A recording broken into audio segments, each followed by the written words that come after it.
Aquí en Business, Conexión en Negocios Televisión, pendientes de la actualidad del día, de la tensión informativa que se vive en arena de geopolítica, y a esta hora nos acompaña Eduardo Irastorza, profesor de BS Business School. Eduardo, muy buenos días. Buenos días a todos. Bueno, estamos muy pendientes de los grandes asuntos que despiertan la tensión internacional, incluso la diplomacia, en un momento en el que además se vigila lo que es esa campaña presidencial en Estados Unidos y lo que podría ser un cambio de color. Y todo ello mirando al conflicto en Ucrania, y ahora Rusia diciendo que está abierta a negociar con Zelensky, días después de también el ministro Kuleba decir que estaría dispuesto a sentarse a negociar. ¿Realmente está cerca una posible mesa de negociación? Yo creo que está más cerca que nunca una posible mesa de negociación, pero también creo que no necesariamente de esa mesa de negociación vaya a salir nada operativo. Y me explico. Hay tres posibles escenarios en torno a esta mesa de negociación. El primero de ellos es que Zelensky se haya dado cuenta de que no puede sostener por mucho más tiempo su guerra, esta guerra. Bueno, algunos dirán que es la guerra de Rusia, lógicamente, pero en cualquier caso no se puede mantener el conflicto. No se puede mantener por falta de hombres, básicamente, de recursos humanos que se han quedado, desgraciadamente, y con gran valor por el camino. La segunda de las posibles razones es que Zelensky quiera ganar tiempo. Y quiera ganar tiempo porque los Vipers, los F-16, la ayuda militar que espera, tiene que llegar, y sin ella no puede defenderse. Una estrategia de ganar tiempo es bastante plausible, bastante posible, teniendo en cuenta cómo están las cosas en este momento. Es una guerra sin un único punto de presión, sino una guerra de desgaste, y eso va en contra de los intereses de Zelensky. Ganar tiempo significaría que la ayuda prometida por Estados Unidos, en el caso de que se mantuviese tras las elecciones, llegase a Ucrania y fuese efectiva. Y la tercera razón es que en Rusia se preste a estas negociaciones para ganar una cierta autoridad moral en una guerra, en un conflicto que muchos consideran que ha iniciado ella, Rusia, ¿no? Yo estaba dispuesto a sentarme, al final no hemos llegado a un acuerdo, por mí no ha quedado.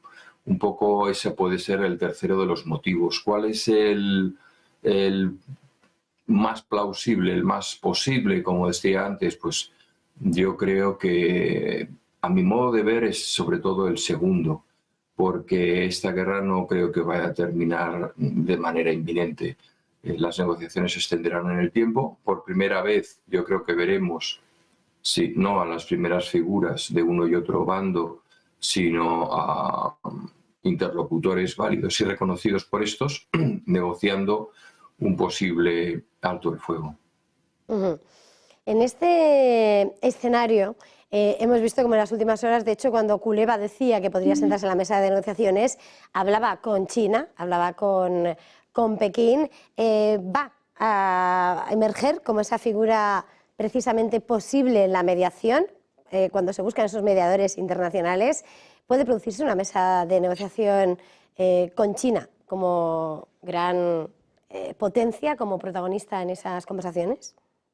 Yo creo que sí, porque China ya ha dado pasos en esa dirección, ha mostrado su entendimiento con Rusia, pero al mismo tiempo mantiene abiertos los canales diplomáticos y comerciales con Occidente, y tiene la dimensión, la fuerza y también pues una actitud no territorialmente expansiva por el momento, que la legitima como ese interlocutor al cual pueden acudir tanto una como otra parte, y de paso también mejorar sus relaciones con la propia China.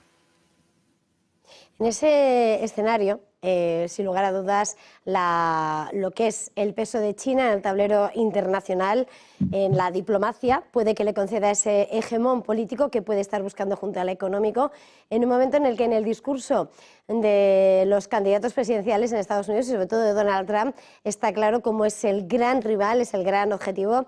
Incluso la propia OTAN lo ponía en su última cumbre, cómo China aparece como ese gran punto de cuestionamiento del orden, dibujando, ¿no?, otro orden a futuro.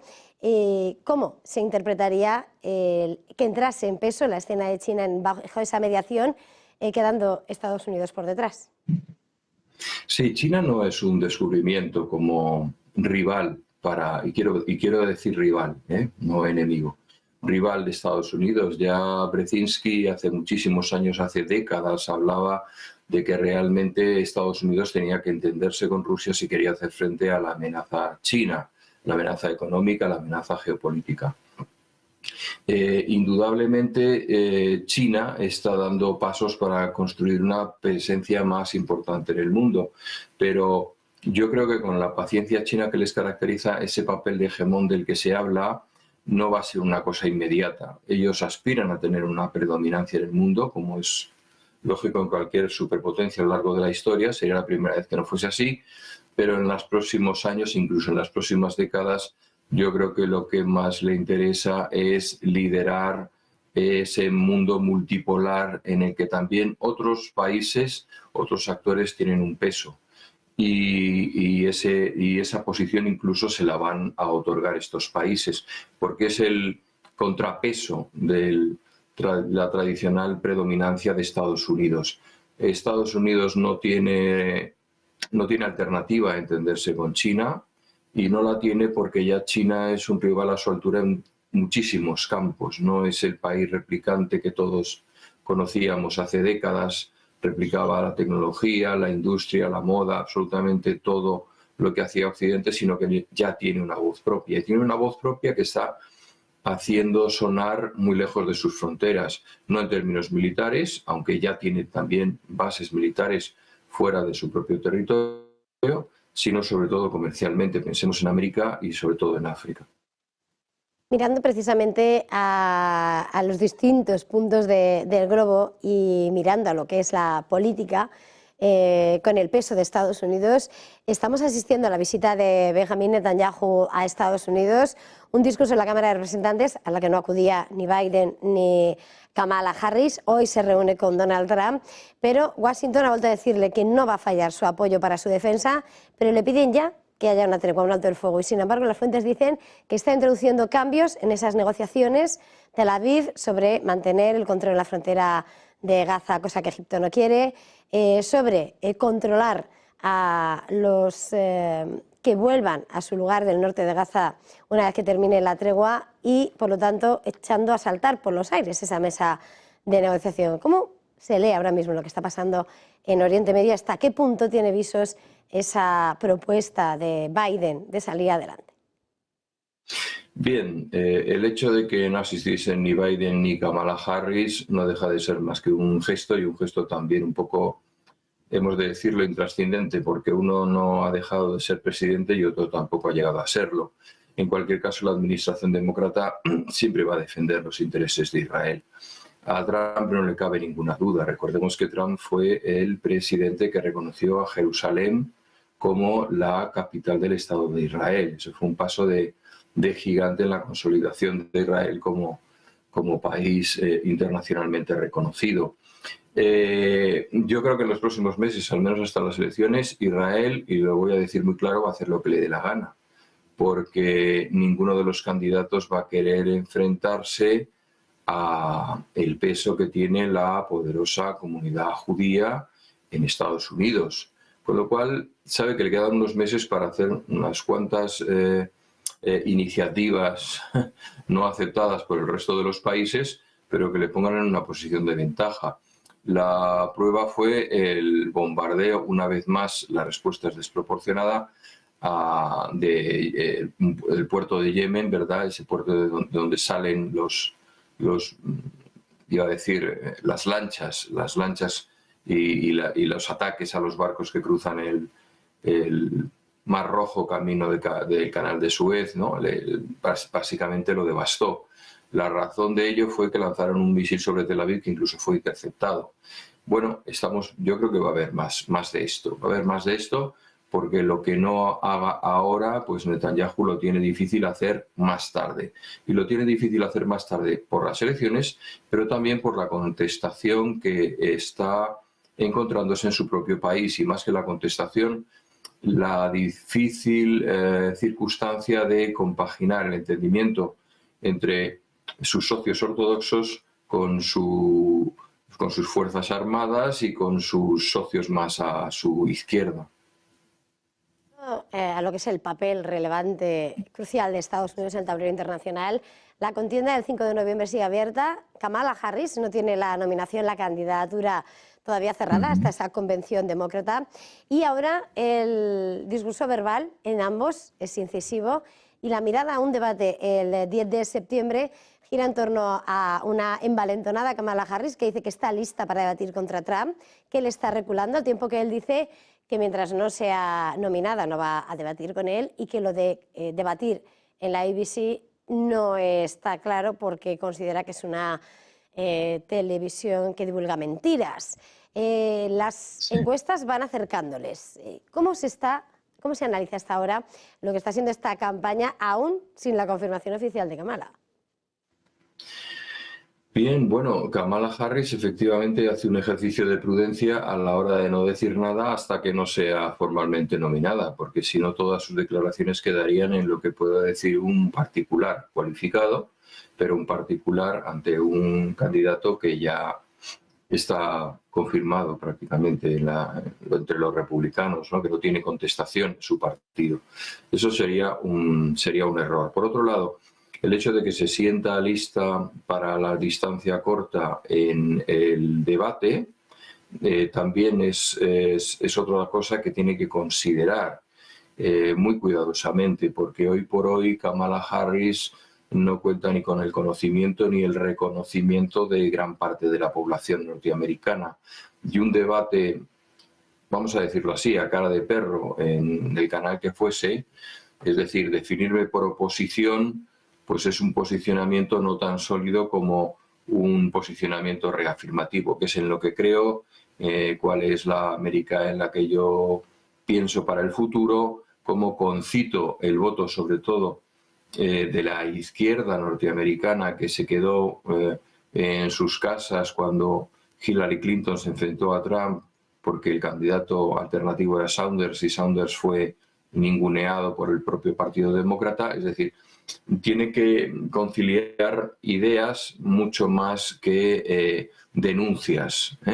Sé que todos sabemos que Kamala Harris es famosa porque en los debates es dura, es bronca, puede ser incluso en momentos brillante, de acuerdo, pero Trump es un hueso demasiado duro de roer. Yo creo que Kamala Harris haría bien en un primer debate en el que, igual que hizo Kennedy con Nixon en su famoso debate, se vendiese sobre todo a sí mismo y no entrase en broncos debates con la contraparte de ese debate y esperase ya, porque no es el único debate que va a haber, que esperase ya a posteriores debates para sí, ahí reconocida por todos y avalada por el partido, pues demostrarse ese lado peleador que muchos también desean que ejerza frente a Donald Trump. Voy a querer entrar en detalle en otra cuestión, pero antes tengo que hacerme eco de una noticia de última hora. Noticia de última hora que nos hace mirar a las relaciones entre la primera y la segunda economía del mundo. China acaba de anunciar que el ministro de Exteriores del gigante asiático, que el jefe de la diplomacia de China se va a reunir con su homólogo estadounidense durante las conversaciones de la ASEAN en Laos. Es decir, el ministro de Exteriores chino se va a reunir con Anthony Blinken, el secretario de Estado, el jefe de la diplomacia estadounidense, en las próximas conversaciones de la ASEAN. Encuentro que va a producirse en medio de las tensiones que hemos vivido en las últimas semanas, en medio de esas informaciones que apuntarían cómo la administración Biden va a preparar nuevas restricciones a las exportaciones de ciertos productos de la tecnología más avanzada hacia China y en medio de lo que está siendo ese enfrentamiento comercial entre ambas potencias. Es la noticia de última hora que nos llega por parte de China, mirando a las relaciones con Estados Unidos, Eduardo, de forma constante. Están todo el tiempo peleándose, metiendo aranceles por aquí y por allí, guerra comercial, pero al final tienen que hablar, como volviendo a esa relación entre Estados Unidos y China. Es que no tienen más remedio que hacerlo. No tienen más remedio que hacerlo porque el futuro depende de ellos y es imposible pensar en el futuro de uno sin la presencia del otro. Es una buena noticia. Yo creo que es una buena noticia porque, y no creo que vaya a ser el único tema de la agenda, los temas económicos. Antes ha señalado su papel de intermediación en el conflicto ucraniano, en la guerra de Ucrania. Yo creo que van a tratar muchísimas más cosas, también van a tratar de qué está pasando en Oriente Medio, etcétera, pero yo creo que sí es una excelente noticia porque cuando ya el secretario de Estado se entrevista con su homólogo chino, pues ya tiene un nivel importante y sobre todo un nivel operativo, no un nivel ni publicitario ni digamos, gestual, ¿no? de mostrar una predisposición, sino que van a lo concreto. Van a lo concreto y yo creo que ahí van a tratarse temas muy importantes. Es yo creo que es algo que esperanzador, porque esta cadena se caracteriza por tener muchísimos embajadores entre sus expertos, ¿no? Y la verdad es que yo estoy de acuerdo cada vez que señalan que es a través de la diplomacia y no a través de los conflictos bélicos como se solucionan las cosas. Así que bienvenida sea esa cumbre, esa cita. Pues Eduardo Irastorza, una vez más ha sido un placer. Gracias, feliz jornada, feliz fin de semana. Lo mismo te deseo a ti y a toda la audiencia. Y nosotros tenemos que continuar.